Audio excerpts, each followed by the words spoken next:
About 5 years ago, I was at this like fundraiser called Backpack for Buddies. A friend of mine was putting on to raise, it was like a food drive. He owns CrossFit River Chase, and so we went out there and brought food, canned food for this, and he just did this long enduring workout, and my kids were watching him do this, and they wanted to participate. They thought it was great. And I had been doing CrossFit at that time for about a year, and he had been doing CrossFit with me, and I thought it was a fantastic idea. It didn't cost me any money, and it would be a great thing to do to raise money for autism. We had such a great response to that the next year we started, we did it again. And the first year we raised like $7,000, and that was just people showing up and doing this workout that we did. Kids were able to do it. We asked people just to donate what they wanted to, and it was pretty remarkable. And then the next year, I think it was the next year we met Julian, and he told me about KultureCity, and I loved what he was doing with that, and so decided to bring them on board. And it's kind of every year it's gotten a little bit bigger, but it's my goal with this is not only to raise money for KultureCity, but to bring an awareness to the possibilities of what kids that have autism, what they can do. This was something that Taylor and I could do together. We CrossFit together, and my family did it with us. CrossFit was something fun that we could do together, and team sports was really not a big option for him, so it was a way to keep him active. And in the CrossFit workouts, he would do it with other people, and so it gave that same sense of working as a team, but yet he wasn't like winning or losing a game. We were all in it together and pushing each other and encouraging each other and making him sweat and just keeping him active and giving him something to do with us. I loved what Julian Maha at KultureCity was doing. If there had been something like that around when he was younger, this was my opportunity to spread the word and give this information to other parents who were just now starting this journey, and to let them know that there are so many more options and networks out there and support systems that can assist, that they're not out there alone. And KultureCity is definitely one of those programs that reaches out and just helps. There's not really enough positive things I can say about them. They're just pretty fantastic. Raising a child with autism, I think for us it's been, I don't know, it's been a journey for sure. Our journey has got a great story. It was scary at first. We found out he got his diagnosis when he was 18 months old, and it was devastating because I didn't know anything about it. I didn't know what that meant for him. Does he have a future? All I knew at that moment in time was Rain Man. That was the only experience I ever had. And this kid's taught me more than I could have ever taught him. And everybody loves him. Everybody likes him. Everybody likes you. Everybody does. And I couldn't have asked for a better child. It's different for every parent. Not everyone has the same story that we have.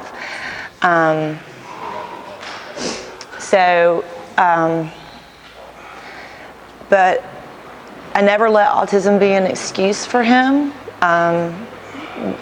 We went to speech therapies together. I found things that he liked to do, and we went with that, and we made it to his advantage. We kept him in public school so that he could learn what the world was like. and the world could learn what he was like. And his friends, he's got an amazing group of friends. He graduated from high school last year, and it was one of our most proud moments for him, and he was proud of it too. Were you glad to graduate from high school? Yeah. Yes. And I just having the access that's out there now to all the support groups is so huge for parents now.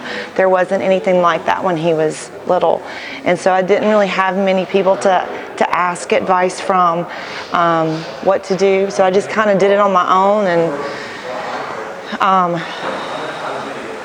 nobody told us not to do anything, so I never gave up. And when he stopped talking, we said that's not going to happen, and we took him to speech therapist, and we made him continue to talk, and we learned how to talk for him and with him. And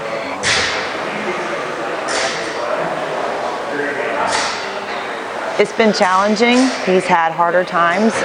Some things are a lot harder for him than others, and some things are very easy, and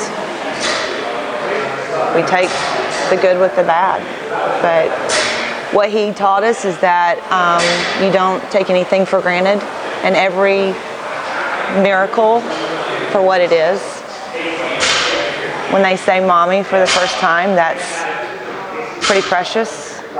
And it took 5 years for me to hear that from Taylor. And so yeah, every little miracle and milestone is celebrated tremendously in our house. When we talked to, we actually had him in speech therapy because he just wasn't talking, and that was the only indication that we had, is that he wasn't talking like other kids his age. And when I first heard autism, I did everything I could to disprove it. And when it became apparent as his little friend that was the same age was surpassing him on all the milestones, when it became apparent that that was indeed what he had, it was crushing. And I cried, and I probably sat in my room for about a week and felt sorry for ourselves and asked why him, why us. And then I got angry, and then I started looking for everything I could to help him so that he could be more successful. And we stopped feeling sorry for ourselves and started looking at all the good things. And I've never asked anybody to feel sorry for us. It's very hard to. I mean, he's amazing. Raspberry kiss. Yes, I don't give kisses, we do. That's what he makes.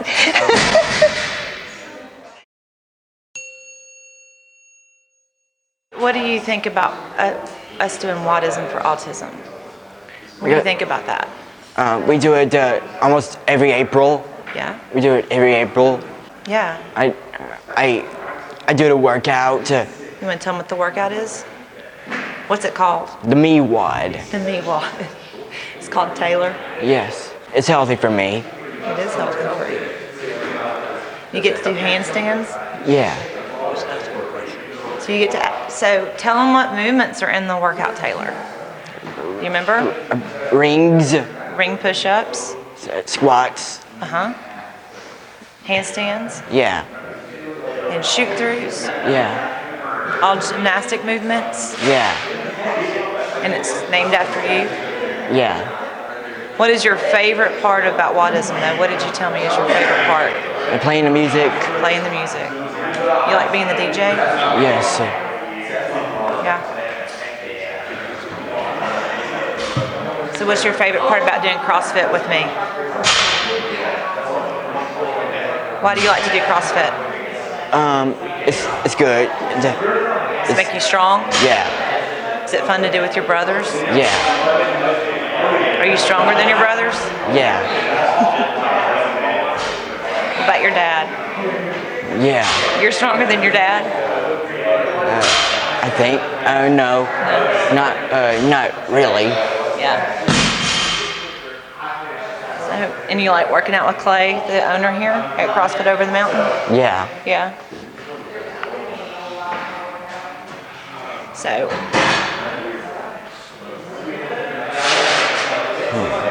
So how many times a week do you work out? Almost every week. Every week? And you work out really hard so that you sweat really hard? Yes. But what is your least favorite thing to do? What do you say that you don't like to do? Running. Running. Because running is evil. Running is evil? Yeah. I agree. You think running is evil? Yeah. You don't like it? No. Would you rather row instead? Every time I run too much, I walk. You just walk. You just get too tired? Yes, and then I run again. Yep.